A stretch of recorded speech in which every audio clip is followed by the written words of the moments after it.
Bismillahirrahmanirrahim. Assalamualaikum warahmatullahi wabarakatuh. Dalam Al-Quran surat Al-A'raf ayat 16-17, Iblis pernah berkata, "Karena engkau telah menghukum saya tersesat, saya benar-benar akan menghalang-halangi mereka dari jalan engkau yang lurus. Kemudian saya akan mendatangi mereka dari muka dan dari belakang mereka, dari kanan dan kiri mereka, dan engkau tidak akan mendapati kebanyakan mereka bersyukur."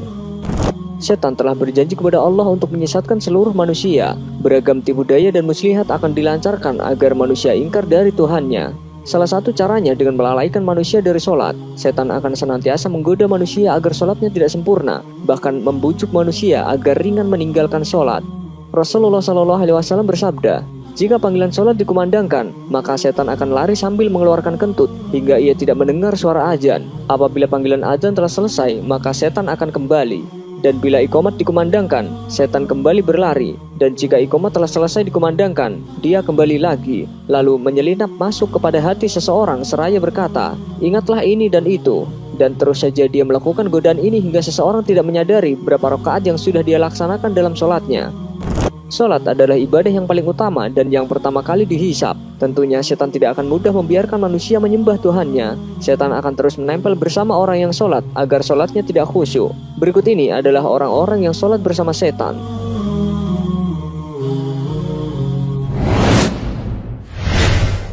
Orang yang was-was dalam niat. Setan membuat hati orang yang sedang sholat was-was dan tidak yakin niatnya telah sempurna. Mengulang takbir berkali-kali hingga imam ruku bahkan sujud, ia masih saja dipermainkan setan dalam niat dan takbirnya.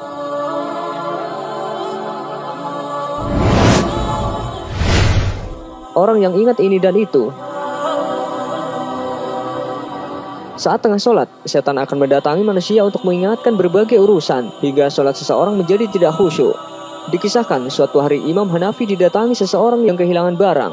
Ia lupa menaruh barangnya. Oleh Imam Hanafi, orang itu dianjurkan untuk sholat sepanjang malam hingga menemukan barang yang dicari.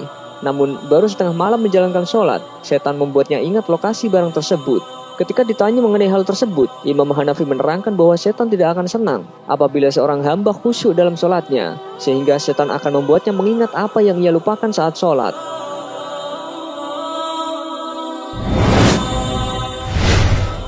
Orang yang merasa ragu buang angin.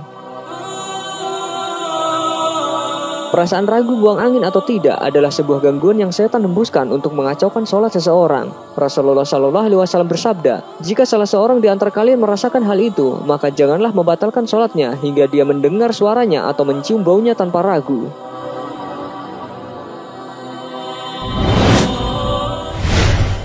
Orang yang tidak fokus pada sholatnya.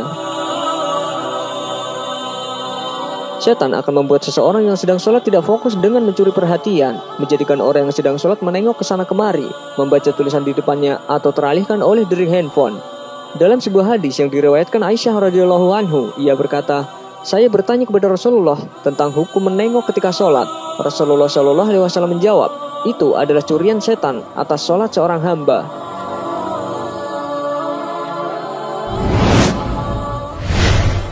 Orang yang sholatnya tergesa-gesa.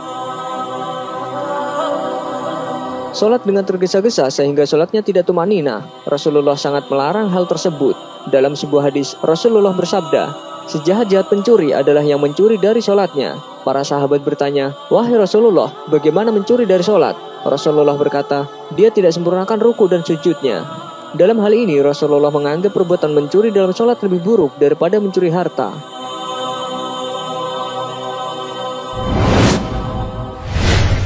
Wanita yang sholat ke masjid menggunakan wangi-wangian. Wanita yang menggunakan wangi-wangian saat ke masjid adalah salah satu perbuatan yang dilarang Rasulullah. Rasulullah bersabda, "Jika salah satu dari kalian, para wanita yang hendak ke masjid, maka janganlah sekali-kali menyentuh wewangian." Demikianlah, setan akan terus mengganggu manusia dengan berbagai cara agar sholat seseorang menjadi tidak sempurna. Di antara cara yang paling sering digunakan untuk membuat sholat tidak khusyuk adalah membuat lupa sesuatu sebelum sholat. Namun, ketika sholat justru ingat hal tersebut. Hendaknya kita senantiasa meminta perlindungan kepada Allah dari godaan setan yang terkutuk dan selalu berusaha memperbaiki kualitas sholat kita agar lebih khusyuk.